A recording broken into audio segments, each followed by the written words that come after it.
You may have heard about the Koran's idea of paradise being 72 virgins, and I promise I will come back to those virgins. But in fact, here in the Northwest, we're living very close to the real Quranic idea of paradise, defined 36 times as gardens watered by running streams.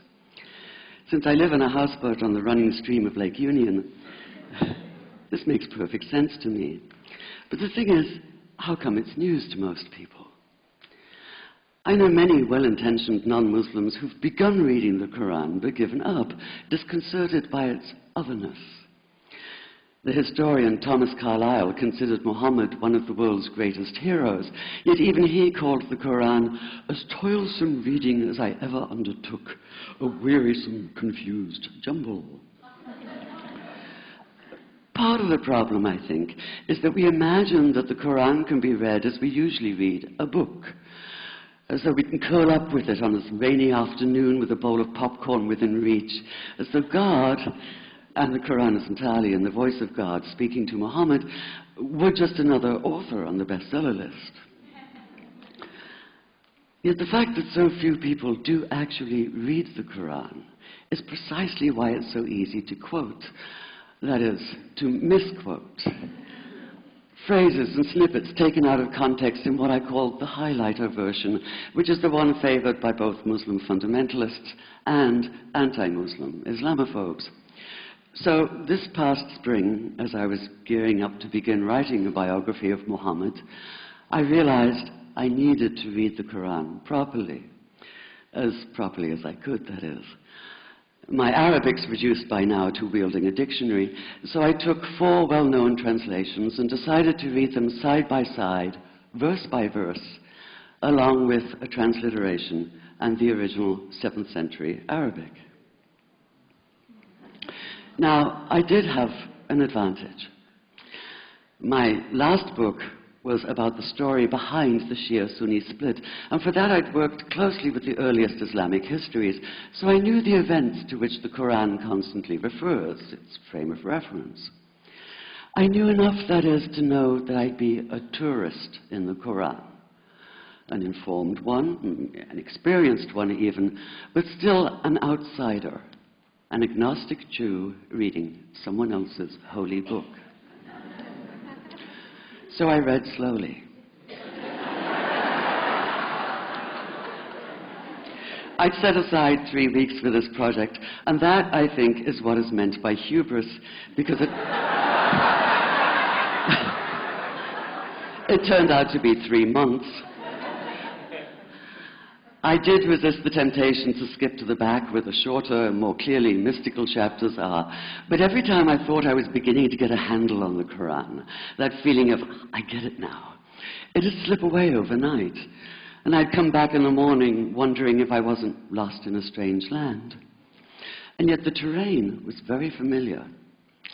The Quran declares that it comes to renew the message of the Torah and the Gospels, so 1/3 of it reprises the stories of biblical figures like Abraham, Moses, Joseph, Mary, Jesus. God himself was utterly familiar from his earlier manifestation as Yahweh, jealously insisting on no other gods. The presence of camels, mountains, desert wells and springs took me back to the year I spent wandering the Sinai desert. And then there was the language, the rhythmic cadence of it, reminding me of evenings spent listening to Bedouin elders recite hours-long narrative poems entirely from memory. And I began to grasp why it said that the Quran is really the Quran, only in Arabic. Take the Fatiha, the 7-verse opening chapter that is the Lord's Prayer and the Shema Israel of Islam combined. It's just 29 words in Arabic, but anywhere from 65 to 72 in translation. And yet the more you add, the more seems to go missing. The Arabic has an incantatory, almost hypnotic quality that begs to be heard rather than read, felt more than analyzed. It wants to be chanted out loud, to sound its music in the ear and on the tongue. So the Quran in English is a kind of shadow of itself, or as Arthur Arbery called his version, an interpretation. But all is not lost in translation. As the Koran promises, patience is rewarded, and there are many surprises.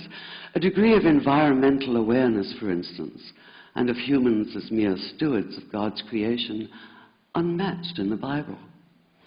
And where the Bible is addressed exclusively to men, using the second and third person masculine, the Koran includes women, talking, for instance, of believing men and believing women, honorable men and honorable women. Or take the infamous verse about killing the unbelievers. Yes, it does say that, but in a very specific context. The anticipated conquest of the sanctuary city of Mecca, where fighting was usually forbidden. And the permission comes hedged about with qualifiers. Not you must kill unbelievers in Mecca, but you are allowed to, but only after a grace period is over. And only if there's no other pact in place. And only if they try to stop you getting to the Kaaba. And only if they attack you first. And even then, God is merciful, forgiveness is supreme, and so, essentially, better if you don't. This was perhaps the biggest surprise.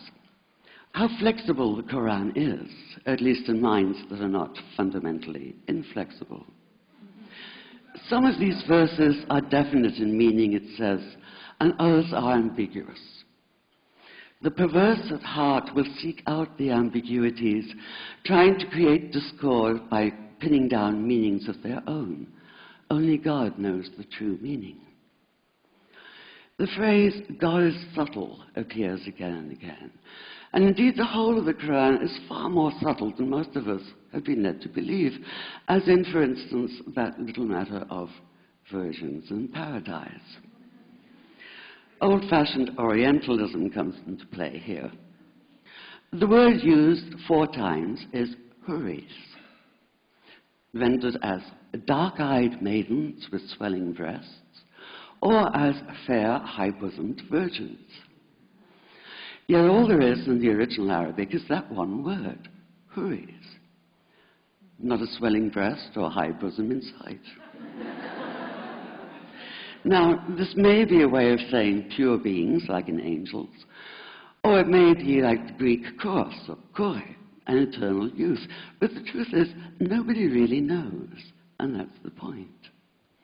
Because the Quran is quite clear when it says that you will be a new creation in paradise, and that you will be recreated in a form unknown to you, which seems to me a far more appealing prospect than a virgin.